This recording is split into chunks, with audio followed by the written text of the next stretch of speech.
міне сосын Айдынбек деген тағы да өз досыңыз бар, музыкант. Мә, ол кеше таныстырып кетті, құда түсіп. Уже осындай қараққа жұқпалы ауру сияқты екен ғой, аны істей береді, дарай береді. Сосын шыны керек ризамын. Сосын мен Нұрбекті көріп, қаншама Нұрбекті көрсем де, бүгін енді әкесі мен анасын бірінші рет көріп тұрмын. Қазақта жақсы сөз бар ғана, ойя ұқсамаса туладыр деген. Ана үш жұттық фотосы деген. Нұрбек кімге ұқсайды десем, мә, Тоқтарбек әкесінен ауылмайды, шыны керек. Сосын Тоқтарбек әке кімге ұқсайды десем, ол Гүлшарадан ауылмайды деп. Тұқымдарымен бір-біріне ұқсап кеткен екен ғой. Міне мен өзім қаншама той басқарып жүрмін, өте бақытты отбасы. Міне бүгін енді осы Айдананың мамасы әжем Сәулем мамам бар, аға жеңгем бар. Айтпай, тіл көзі басқа екі жақ осы. Құда дейтін дәл сақтан екенсіздер. Күшті екі жақта бар ғой, тойын басқарасың ғой. Асабаға сын көзбен қарау деген білмейді ғой, өздерімен өздері кәдімгі. Тойын жақсағатта бітірсеңіз де ренжімейді ғой. Ақшаны санап беріп тұрады кәдімгі. Нұрбек, әке мен ананың орны бөлек бар. Бөлек. Үлкен балаң да сөйле.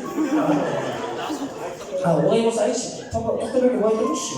Әке, осылай өсіргені үшін мыңдап рахмет деші.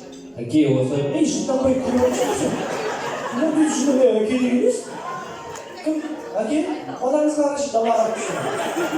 Тұтшы сіздің балаңыз бар. Жоғын баласың.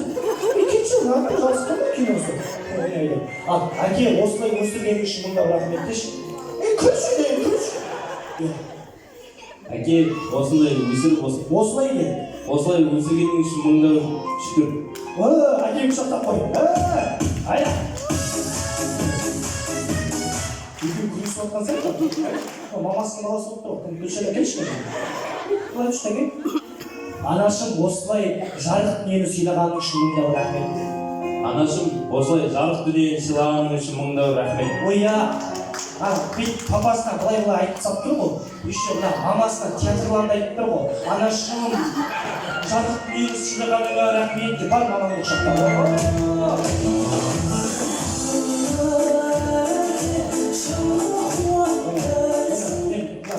Нұрбек жайлы айтайын деген ғой, анасы мен әкесінің разылығын алған бала екен. Еще Нұрбек Айдана шын керек, ата мен ана болса, осы Тоқтарбек әкеммен Гүлшара анам сияқты болу керек.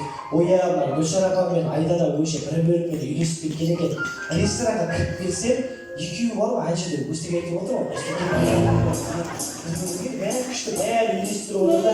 Міне сосын мен айтайын деген, қазақтың келіні болса, құлақтарыңызға алдыңызға айтып жүріңіздер. Қазақтың келіні Айданадай болсын. Қараңыздаршы, кәжекей киім, ұзын киім, орамал таққан. Бір ғана сөз айтайын. Міне келін үш нәрсені ұмытпау керек. Басынан орамал тастамау керек. Басынан орамал тастамаған келіннің үйінде құт пен береке болады. Сосын әрқашан ұзын кию керек. Мына жерді сыпырып жүр ғой. Ұзын киген келіннің үйінде ешқашан шайтан жоламайды.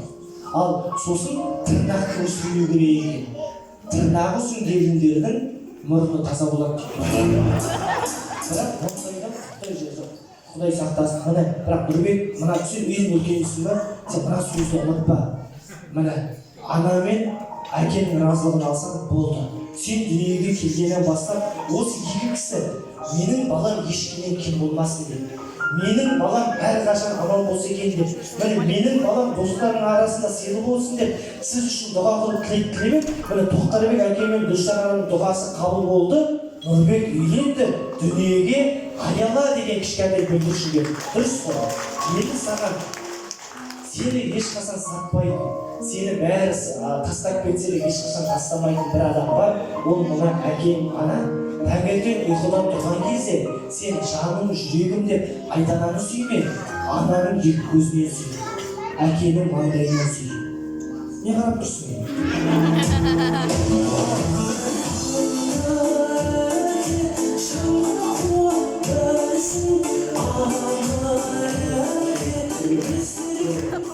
Ата-анаңның бағына, басқа жаққа кетіп қалмады ғой. Ал мен осындай бақытты отбасы, сөз жоқ, қаншама той басқарып жүрмін. Бұндай сөз айта бермеген, бірақ адам душасы болады ғой. Тоқтарбек әкем ойға күшті деп, осқының барамдыш бөпе сияқты. Ойға Гүлшара апаның үлкен баласы сияқты. Düşün, küçtü annemden çıkıp bileti Gülşen Apam basmayın. Ben kırmızı küçtü mü? Küçtü mü? Ben былай жасайын. Бүгін той Тоқтарбек әкем мен Гүлшара анамның тойы. Ата әже ортаға келесіздер. Екеуміз 18